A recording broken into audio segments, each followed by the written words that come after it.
All right. So, you know how sometimes you just kind of wonder, like, how old were people when they first hit that $1 million mark, Yeah. net worth? Yeah. We're going to dive deep into that today. Sounds fun. Yeah, it should be pretty interesting. I think we've got this Reddit thread from the FIRE community, Okay. the folks all about financial independence retiring early.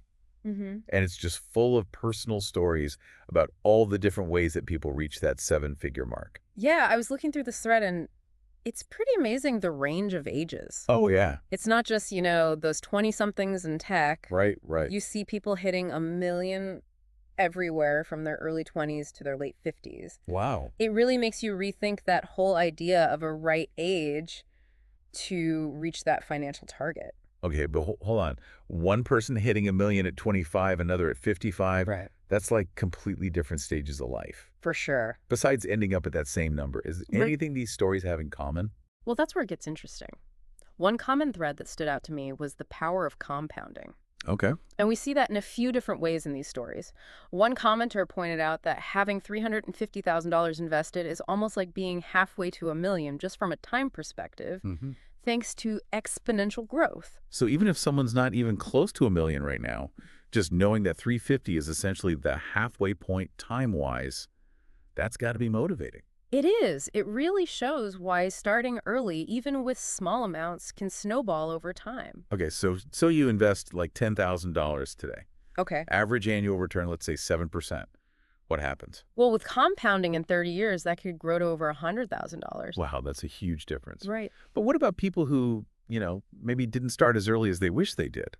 Yeah, well, there's a story in here that really hit me. It's about someone who felt like they completely messed up their finances in their 20s, racked up debt, delayed investing, Wow. but they turned things around.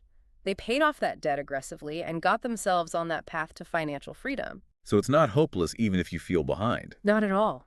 It's never too late to take control and start building towards those goals. That's good to hear. Yeah. Now let's talk about how people are hitting that $1 million mark.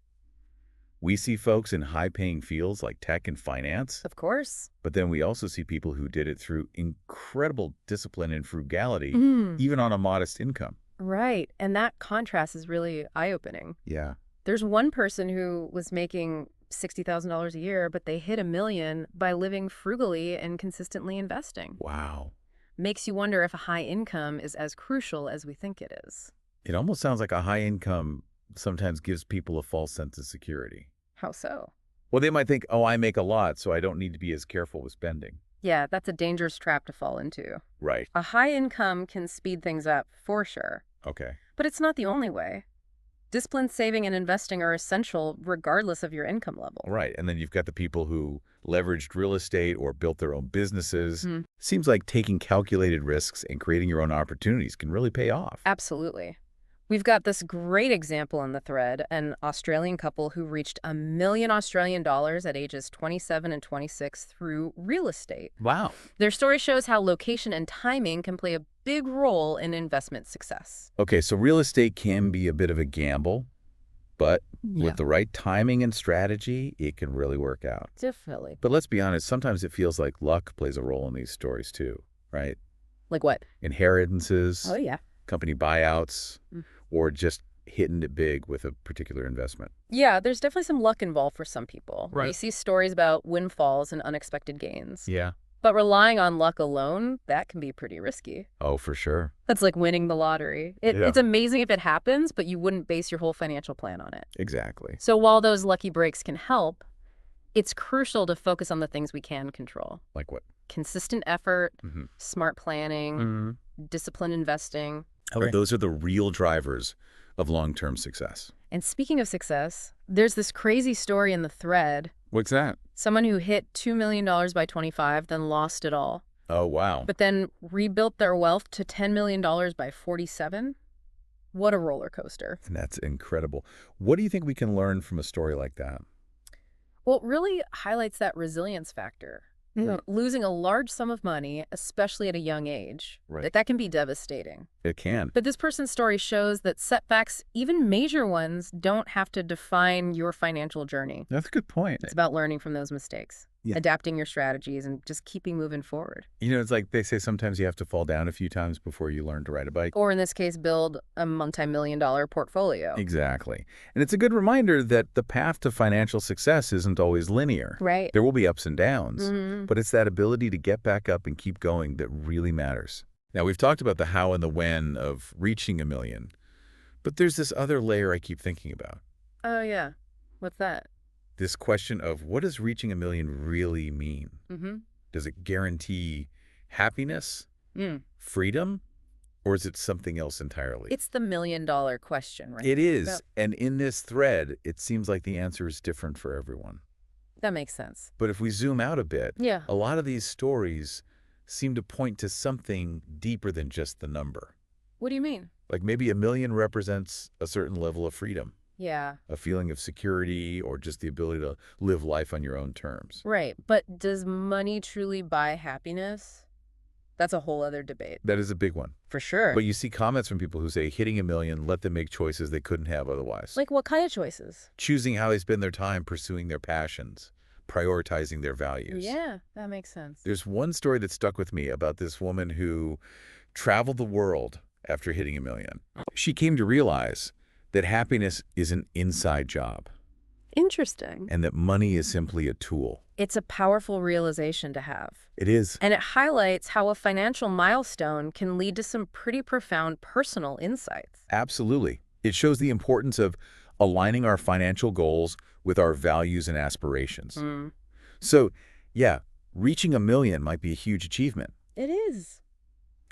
but it's what we do with it that truly matters. It's about creating a life that's meaningful and fulfilling, both for ourselves and for others. I like that. Okay, so we've covered a lot in this first part of our deep dive. We have. We've seen all these different paths to reaching a million, the role of compounding and smart investing, the importance of resilience, Yeah. and that deeper question of what this milestone actually represents. Before you move on, I think there's something crucial that keeps coming up in these stories that we should touch on. Okay, what's that? The idea of intentionality. Intentionality. Yeah, it seems like the people who are hitting their goals, whatever their approach may be, they're doing it with a clear sense of purpose. Okay. They've got a plan, they're committed, and they're ready to adapt along the way.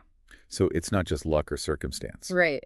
It's about having a vision and actually taking steps to get there. Exactly. And I think that's a really powerful takeaway for all of us, whether we're aiming for a million or any other financial target. Right. It's about being intentional with our choices, our spending, our investing, and ultimately how we live our lives. That's a great point. It's not just about the destination, but the journey and the decisions we make along the way. And those choices, those intentional actions, those are what shape our financial future and determine if we reach our goals.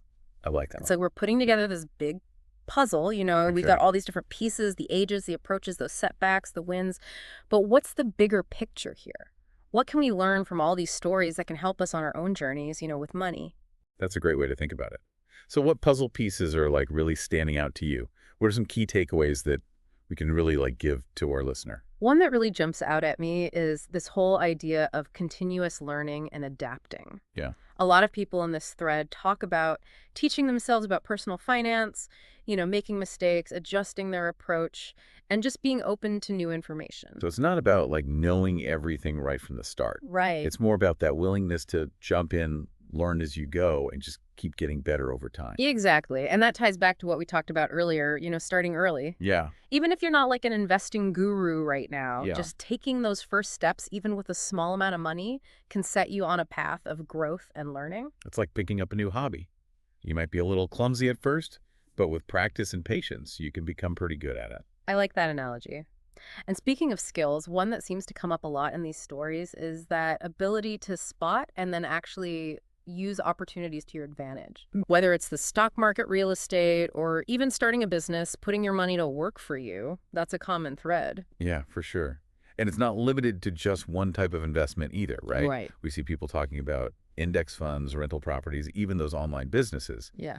It seems like the takeaway is finding what works for you, your risk tolerance, and your goals. Exactly.